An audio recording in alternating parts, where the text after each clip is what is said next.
आज 9 एप्रिल आहे आणि युद्धविराम तुटण्याची शक्यता दिसते आहे. इराणकडून होर्मुझची समुद्रधुनी ही पुन्हा बंद होऊ शकते का? लेबनॉनसाठी इराण युद्धविराम तोडेल का? आखाती देशामध्ये युद्धाचा भडका पुन्हा उडेल का? या प्रश्नाची आपण उत्तर द्यायचा प्रयत्न करू. सर्वात पहिले की इराणकडून होर्मुझची समुद्रधुनी पहिले बंद होईल का? जर आपण विचार केला तर आपल्याला असं दिसतं की इराणकडे ही क्षमता आहे होर्मुझची समुद्रधुनी बंद करायची. या समुद्रधुनीचं महत्त्व किती आहे याच्याविषयी आपण अनेक वेळा बोललेलो आहे. 20 ते 25% जगाचं तेल आणि गॅस इकडनं जातं. क्षमता नक्की आहे इराणकडे. इराण इथे माइन्स लावू शकतो. इराण इथे अँटी शिपिंग मिसाईल्सचा वापर करू शकतो. इराण इथे स्वॉर्म बोट्स किंवा ड्रोन्स म्हणजे ड्रोन्सची एक झुंड जहाजांवरती फायर करू शकतो किंवा फास्ट पेट्रोल व्हेसल्स जे आहेत त्याचा वापर करू शकतो. तर म्हणजे इराणकडे अशा प्रकारे इथून होणारी वाहतूक थांबवण्याची क्षमता आहे याच्याविषयी शंका नाही आहे. परंतु ते दीर्घकाळ बंद होऊ शकेल का? कारण अमेरिकेने म्हटलेलं आहे की जर होर्मुझ उघडी ठेवली नाही तर आम्ही तुमच्या विरोधात कारवाई करू. अमेरिका नेमकं कधी, किती, कशी कारवाई करेल हा एक वेगळाच प्रश्न आहे. परंतु अमेरिका पुन्हा एकदा ताकद वापरू शकते ही शक्यता नाकारता येत नाही. तर त्याच्यामुळे इराणकडे काही काळ होर्मुझची जी समुद्रधुनी आहे ती बंद करण्याची क्षमता नक्कीच आहे. परंतु कायमची ते समुद्रधुनी बंद करतील असं सध्या तरी वाटत नाही. ते आपल्या ज्या धमक्या आहेत त्या देत राहतील.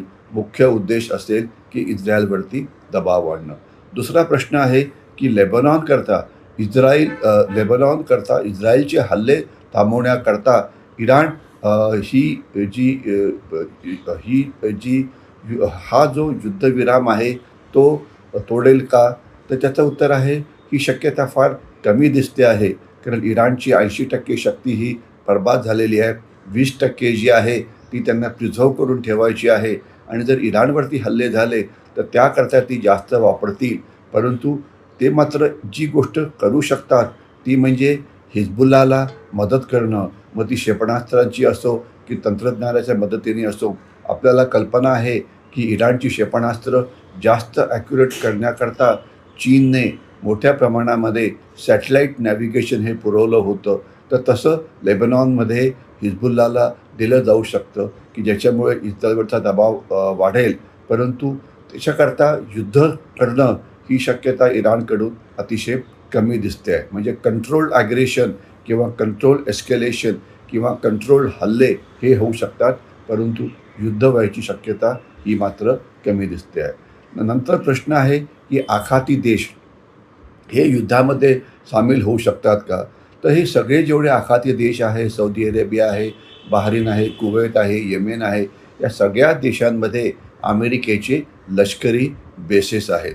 तर सध्याची परिस्थिती अशी आहे की ज्या वेळेला अमेरिका किंवा इस्रायल हल्ले करतं इराणवरती त्या वेळेला प्रत्युत्तर म्हणून इराण हे लष्करी बेसेस अमेरिकेचे जे आहेत आखाती देशामध्ये त्याच्यावरती हल्ले करतं.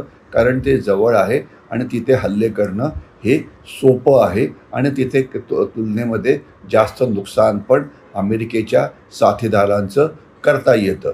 तर त्याच्यामुळे आणि या बाबतीत भूमिका काय राहिलेली आहे या आखाती देशांची?